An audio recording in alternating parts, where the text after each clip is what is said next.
It is that wonderful time of year between Christmas and the New Year when you have tired, irritable kids who are bored out of their routine. They're bugging each other. Your family may be watching you as you parent your strong willed child, and that can cause you to be more on edge or less patient with your kids. Siblings are together all day. You and your spouse are together all day, and usually you don't spend all that time together, and so that may cause a little tension. And what I want you to know is this is perfectly normal. It would be weird if people were emailing, you know what, everybody is getting along so well. My spouse and I are on the same page with discipline. We're perfectly aligned. That would be weird. So, how can you de escalate tense standoffs and sibling fights instead of ruining entire days? That is what we're going to discuss on today's special ad free episode of the Calm Parenting Podcast. Welcome. This is Kirk Martin, founder of Celebrate Calm. You can find our new ad free option and we at celebratecalm.com, and we have extended our Christmas sale on our programs. Why? Because you need it now more than ever. So let's go through 5 different things very quickly. Number 1, think about yourself before anyone else. And I know this will initially sound selfish, but it's not. The greatest gift you give your family is not what you do for them.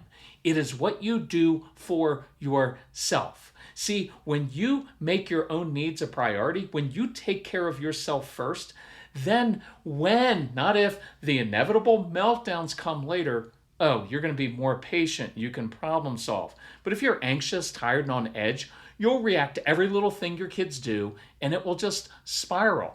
And your strong-willed kids will sense that there's blood in the water when they know that you're tense or fighting with your spouse, and they will push all your buttons. And before long, you're all yelling at each other and there are tears. We don't want that. So get yourself prepared for the day ahead. Make your own needs a priority. Even if it's for 7 minutes, for 15 minutes, what does settle you? Do you need a quick run or workout with weights? Because that's awesome for stress. Do you need a good cry? Sometimes I get that through certain music or time alone. Is it prayer, meditation, yoga, reading sacred texts? Is it simply sitting alone, drinking a cup of coffee or tea? Here's a challenge for you. If you're together with family, I want you this week, make a meal that you want to eat, even if it's different from what everybody else is eating, because they're going to ask why you're doing that, and there'll be like some subtle judgment. Stop trying to please your parents and siblings. You are a grown adult. You get to do what you want, and I want you to make your needs a priority. And I don't want you to feel guilty for that. See it as a gift for your family. See, because I am taking care of my own physical, emotional, and spiritual needs, I'm going to be a lot more patient with you later. Number 2, here are some proactive tools that you can begin doing now. Don't be afraid to split up the kids. Never feel guilty about having one parent take a couple kids and the other parent takes another, because you know our strong-willed kids are awesome when you're one-on-one. But you can rotate the kids so they each get one-on-one time. If you're a single parent, have an aunt and uncle or a grandparent take 1 or 2 of the kids. I want you to get outside. Even if you're in Minnesota or Alaska, I don't care. Fresh air changes moods. Even when your kids complain, because they will, lead them. Go outside, play games. Play the games we did as kids. Go skip stones, build a fort in the woods, do a treasure hunt in the snow. Do a service project, picking up trash, and then reward the kids with a special lunch somewhere fun. Sensory exercise is critical. That means pushing, pulling, climbing, shoveling dirt or snow, landscaping, lifting heavy things. If you are visiting family, find some alone space for your overwhelmed kids. We'd let Casey disappear. We used to stay at our brother's house, and he had this walk-in closet in our extra room. And we were like, oh, just go hide in there if you want. He just needed the decompression time. And I remember occasionally sneaking a snack into the closet and saying, don't tell anyone. Let's just hang out here and watch a movie, because I need some time away from everybody else also. Such great bonding memories with some of those weird things that you do. This is a chaotic time, so give your kids something they feel in control of. And I also want you to know this. Your kids often feel overwhelmed during the school year, so if they just lay around and have downtime, that's an okay option too. Number 3, plan for the meltdowns and change the environment. So I want you to wake up every morning and know that there is a very real possibility that you're going to experience chaos, squabbles, arguments, and kids complaining. You know those days when everyone and everything just feels off and your kids are kind of crabby? No one's fighting yet, but everybody's kind of getting on each other's nerves. I remember feeling this irritation kind of creeping up my body. But I had a very definite choice. I could have expended some emotional energy to change the dynamic, but I would often give in and kind of feed into that ick. And I chose to use it as an excuse to yell at Casey or rant about my resentments about all I do for the family. Think about this. Here's what was kind of happening. Because he was having a bad attitude, it allowed me to justify my own bad attitude inside. It was like I used his misbehavior as an immature excuse for my own misbehavior. I just want you to recognize when that dynamic is happening. So you've seen this at work. Your kids misbehave and they don't listen. Then they lie about it or they make excuses, and that triggers you because you saw them defy you with your own 2 eyes. And it feels like you're in some alternate universe and you find yourself interrogating a child and trying to extract a rational confession from them. But it just makes you more angry. So what do we all do out of frustration? Oh, we go right to consequences. You know what? I'm going to take away your favorite new toy you got for Christmas. That's always a stellar option. And then they still don't respond the way you were hoping with some humility. Maybe they're even, little smart Alex like our son who would just say, I don't care. The gifts you got me were stupid anyway. And so here's your excuse, your justification. Fine. Guess what? You know what? I was just going to take it away for a couple days, but let's just make it another month without your screens.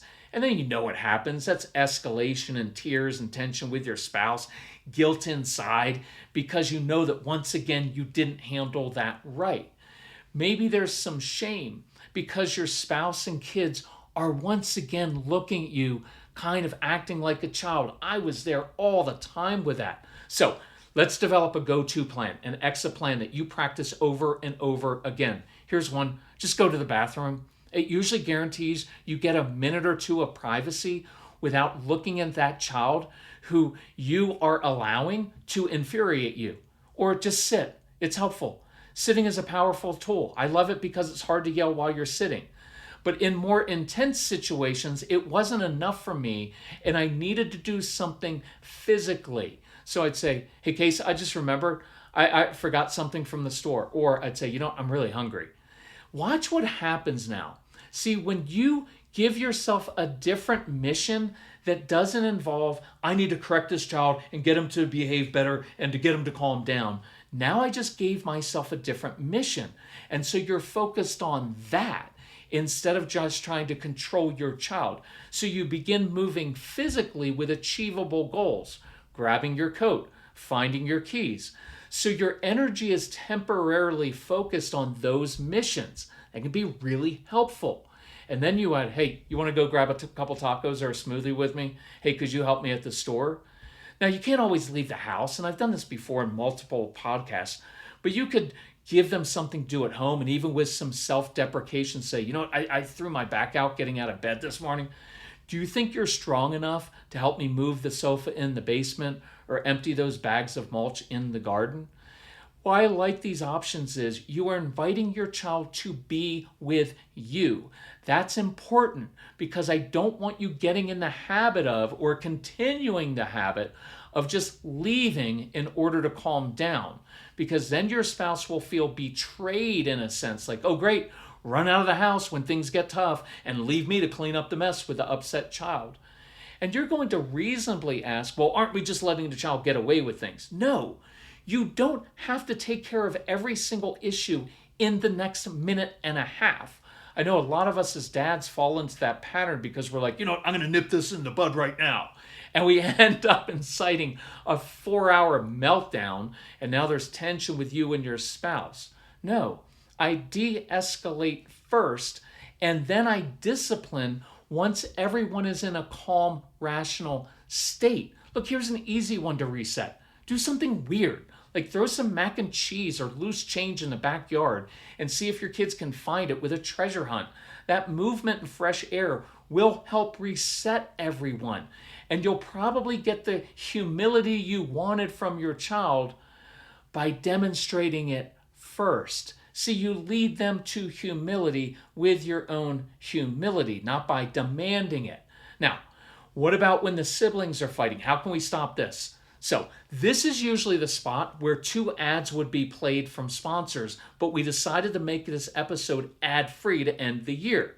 And so many parents have said, hey, we love that your downloadable programs are ad-free. Can you provide an ad-free version of the podcast? So, thanks to Casey, we did. And so now, as busy parents, you can get all of our strategies. You can get it quicker without the interruptions. A mom emailed yesterday and said, I am binge listening to your past episodes and zipping through them. Because now you get access to our entire catalog. It's over 500 episodes, 0 ads. And you just keep listening on whatever platform you're using now, Spotify, Apple, YouTube, whatever. It's easy. We're pricing it at $5 a month or $50 per year. If you're interested, go to celebratecalm.com to sign up. If you've got Spotify, you can click the tab that says exclusive episodes for subscribers. And we appreciate you doing that, but no pressure at all.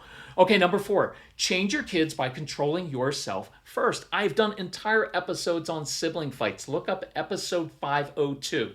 But let's do a quick one here because I want to reinforce how much power you have by controlling yourself and why we want to teach instead of just sending kids away from us. So let's say your kids are squabbling in the living room. Typically as parents, we come in and we create our own drama. You know what? I bought you guys all these toys and screens and electronics for Christmas. You can't even play well together for 20 minutes. And then you separate your kids by sending them to their rooms. But that's not discipline because discipline means to teach. You're just separating them so they shut up. And I get that. But try this sometime instead. You walk into the living room and you just lie down on the floor. You start reading a book. Maybe you scroll through our Instagram page to help you calm down. And your kids will stop squabbling in that moment. And they're going to look at you like, what are you doing? You're weird. And now watch, you have changed the entire dynamic of the situation without saying a word, without changing your children, because you just controlled your body posture. You didn't even say anything, and that's often better. But now you can teach. So you look at your strong-willed child, who's usually the provoking child, and say, hey, I know what's going on in here. You have this amazing brain that craves challenges and intensity, but you hate boredom. So when you get bored, you just pick on your brother because you know he's going to react to you, and now you're kind of controlling your brother. I get that, but that doesn't work out well for you because you just get in trouble for it. But here's what else I know about you. You love money because you're a born entrepreneur, and you have a big heart. So if you want to come join me while I get started on dinner, I bet we could brainstorm 3 different ways to earn some money in the neighborhood. And you could donate some of that money to help kids with cancer, and I'll even match whatever you give away. See, that way, your brain gets intensity in positive ways. See, instead of just reinforcing you're a bad kid who gets in trouble all the time, you're teaching your child how his or her brain works and how to meet those needs for intensity and brain stimulation in the future in positive ways. And then you can teach the child who reacts to the provoking child how to control themselves and stop giving their brother power over them. And we go through that in the Stop Sibling Fights program. So if you have our Calm Parenting Bundle, make your kids listen to that during this holiday break. Have them learn how to be responsible for themselves. Look, you guys are going to be siblings for the next 8 or 12, how many ever years till your kids leave the house. Look, if you want to fight for the rest of your childhood and be miserable, fine. But I'm asking you to be more of a grown-up and figure out how to handle this yourself. The quickest way to change your child's behavior is to first control your own. In this situation, you just changed your body posture and then you taught them. Now, here's the final one I want you to focus on for the rest of this week. I want you to bond with your kids and give them proactively some emotional intensity. If you're with extended family, you're paying way more attention to the relatives that you haven't seen in a long time because you're a gracious, wonderful person. And you've kind of been distracted, and the kids have been over there doing their thing. But even spending 7 minutes on the floor, looking at what your child has built or what they've colored, asking them how they came up with that idea, what was the hardest part of that, and then affirming their creativity, it resets something inside your kids. Go take your teen or tween to get something to eat because they're always hungry anyway. It gives you time to connect with them. Act interested in their music, even if you hate it, their teenage drama, their video games. Ask questions, be curious. Hey, what does that do? Why do you like that so much?